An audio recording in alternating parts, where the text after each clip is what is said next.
Hey guys, it's John Wayne here, and I've got some fun announcements to make, but also I've got some things I want to say.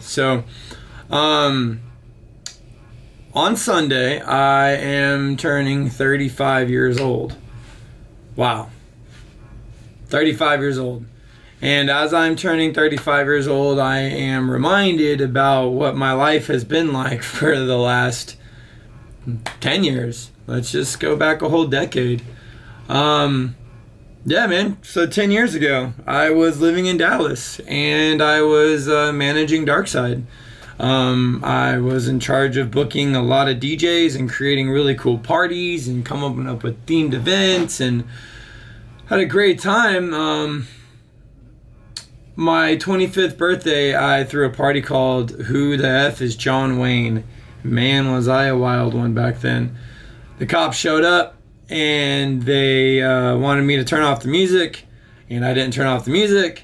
And so because of that, as a result, I got my ass handed to me by the police. They little legit beat me up, put me in jail for a couple of days. And then, I got out and I asked the owners, why are the cops even coming around asking questions and things like that? And lo and behold, the owners told me then that our club was licensed as a spiritual organization and that they had no right to come into our establishment and tell us that we couldn't play music or dance, because that was saying that we couldn't worship and we were protected by the First Amendment, freedom of expression.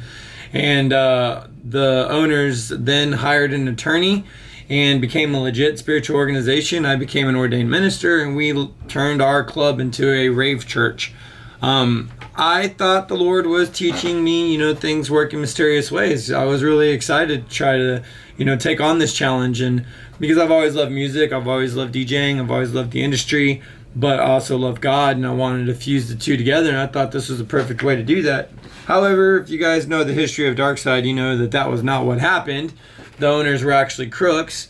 One of them went to prison for 80 years. And as a result, I left. Everything, just stopped happening. Dallas was starting to get a little boring. My girlfriend and I broke up, and so there was really nothing left for me here.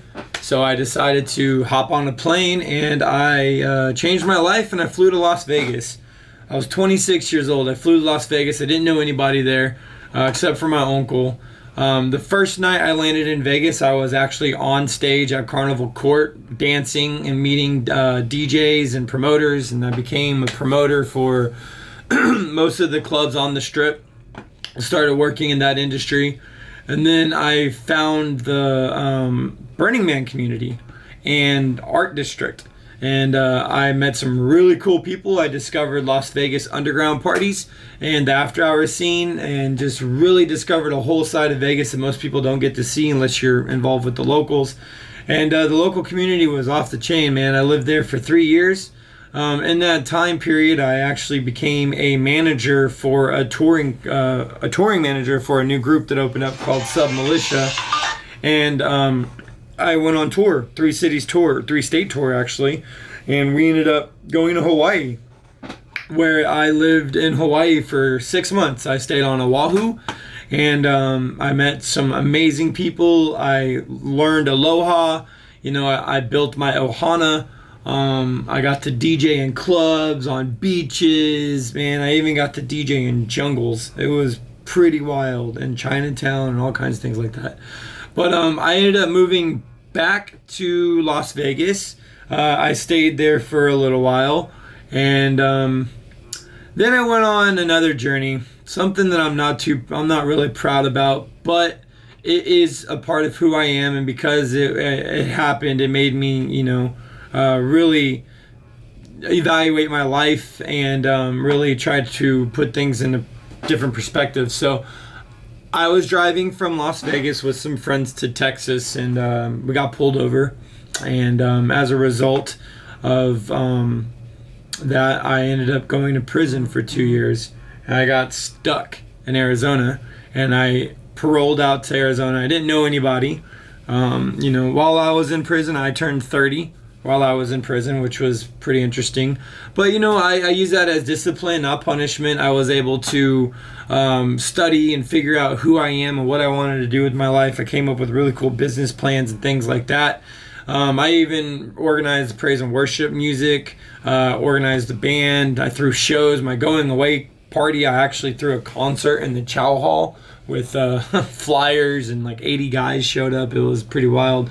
But like I said, I got out and I paroled to Mesa, Arizona. I went to a halfway house and then to a sober living house. Didn't know anyone. Started from scratch. Within the first week, I had already rebuilt everything. Driver's license, social security, birth certificate, health insurance, job, place to live, phone, hit the ground running. And then I also got into the scene and I met a bunch of people in the industry. My first paycheck, I got a DJ controller, my speakers, headphones, and I started DJing in my closet and just picking back up, trying to find new music, figuring out where I fit in the industry. And I got a job working for a record label company.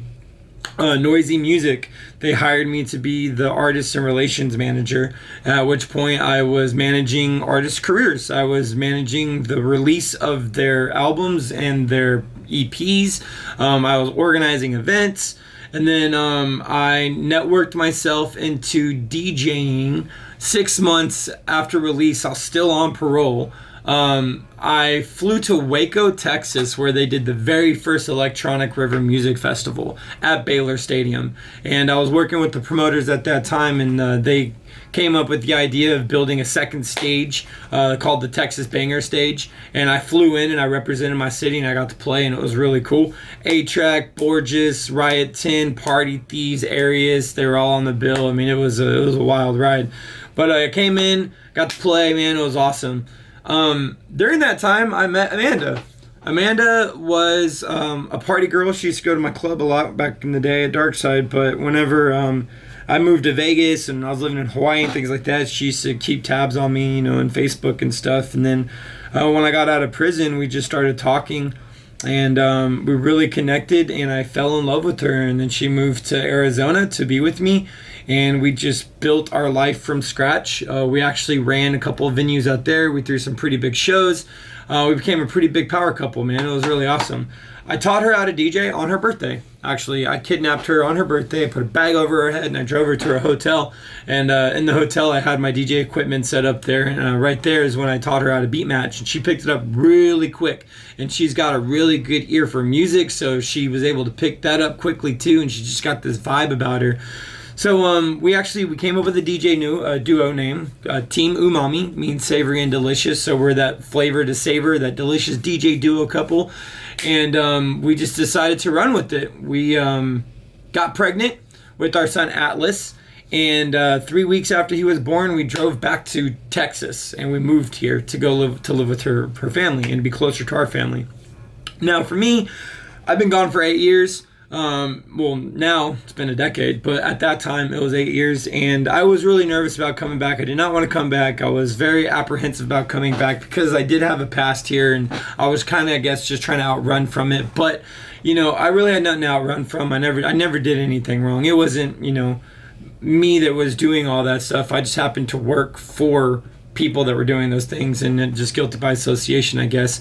But, Dallas Observer wrote this huge article that's just followed me my whole life, and I always said if I was to come back to Texas, I'm gonna have to clean that shit up, and I'm gonna have to come back in a major way. And I did. We came back. We started to run a venue in Arlington for a while. Then I became a resident DJ at Red Goose for about 6 months, working with those guys. And then I brought out Donald Glaude for my birthday party. We just did a big birthday party at the Green Elephant last year called Big Ups. And we brought out Donald Glaude. And that was a really cool show. That was me kind of reintroducing myself back into the industry and the scene. We went hard, though, man. We got flyers and posters, and we were out there all the time selling tickets. I mean, we went real guerrilla marketing on this, old school shit. And it was cool. We had a good turnout.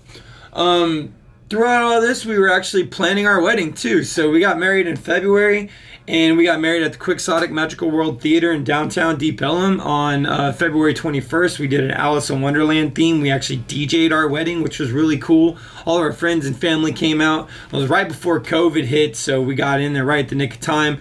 During all that as well, PY1 came into Arlington, and PY1 was this massive pyramid venue that's a traveling, touring venue that is ran and owned and operated from Loon Rouge, who is also Guy Laberte, which is the creator and innovator of Cirque du Soleil, which I also went to Vegas because I wanted to be in Cirque, but got caught up with DJing and stuff.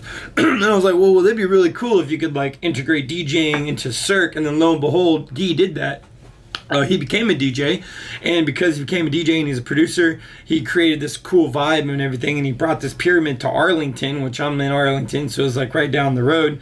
And I was really excited. I just saw this pyramid pop up, and so I reached out to him, and I networked myself into being a promoter for them. They didn't have any room for DJing yet because they were already working with a local group called Techno Erotica, and so I got in where I fit in, man. I was working as a promoter, an ambassador. I created an ambassadorship program, and we were able to sell tickets. We were able to turn in guest lists of a lot of people. We were sending sometimes guest lists of 1,000 people or so. It was pretty intense. And then also at that time period during Amanda's birthday party, we got to DJ, and we headlined Texas Live at the Drop, which was a really cool show and really big venue. It was probably the biggest stage that Team Umami's ever been on. But as soon as Team Umami moved back as soon as we moved back here, we took Team Umami on the road. We actually went and played South by Southwest in Austin. We went on a little tour. We went and played this beach cleanup music festival. We went and played San Antonio. We played Waco. We've just done a lot of things to really put Team Umami on the map and working on branding and things like that. So then, I got this job opportunity as soon as I got married to go and travel all over America and be an event logistics coordinator for a group called EMSG, Event Management Solution Group, which was been my dream job. I got to travel. I would have got to travel all over America, set up events, get paid, and it would have been perfect. However, COVID hit, so it killed it all, and we weren't able to do it anymore. So then right after we got married, COVID happened, and we got quarantined together. So Amanda and I just decided to, dive into the live DJ streaming. We started doing a lot of streaming for Baked Up shows, and then Chef Jules' The Kitchen.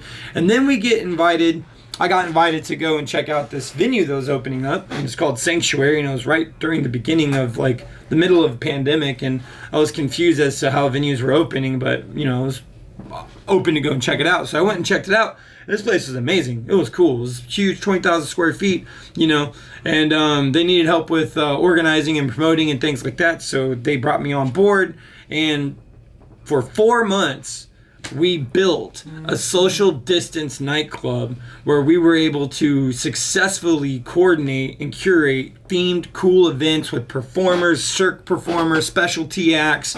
People were socially distancing by sitting in couches and things like that. Masks. We came up with these protocols. We threw events called Protocol. We booked DJs from Chicago. We brought in Christina Sky, who was a resident DJ for Groove Cruise, one of the biggest trance progressive house DJs in the world. We got to do an official Groove Cruise party, which was pretty cool, and then we went through a whole bunch of ups and downs, and then Halloween came, and we threw a massive show with Megalodon with my business partner and friend Steven from Prickly Pete. And unfortunately, due to the location and because there was neighbors and we were so popular, we were just real loud. It was just a bad place to have events like that because noise violations. The HOA shut it down.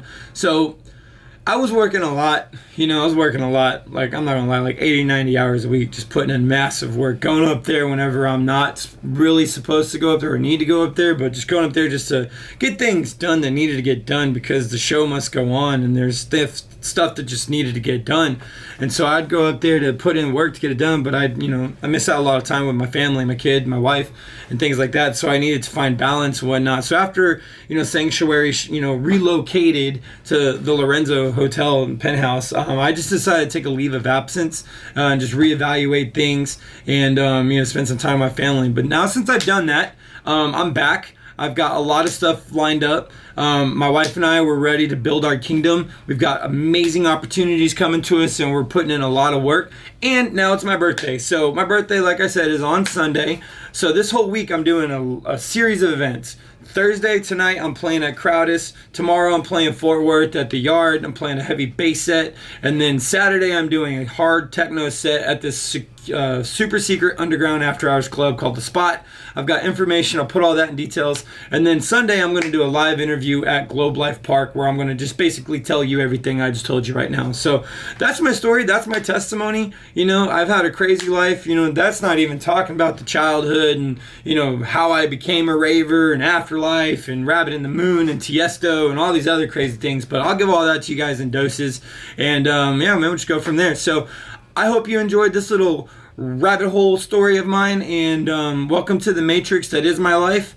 And you know, I will continue to break boundaries and make impossible things possible, because it's God that's in me, and I am a child of God, because greater is he that's in me than he that's in this world. And I'm an example of that, of true love and light, an ambassador of the kingdom. And I'm here just to show that light and show that love, and hopefully you guys come along with me. And if not, have your own journey, but be inspired by my story. Peace out. Love you very much.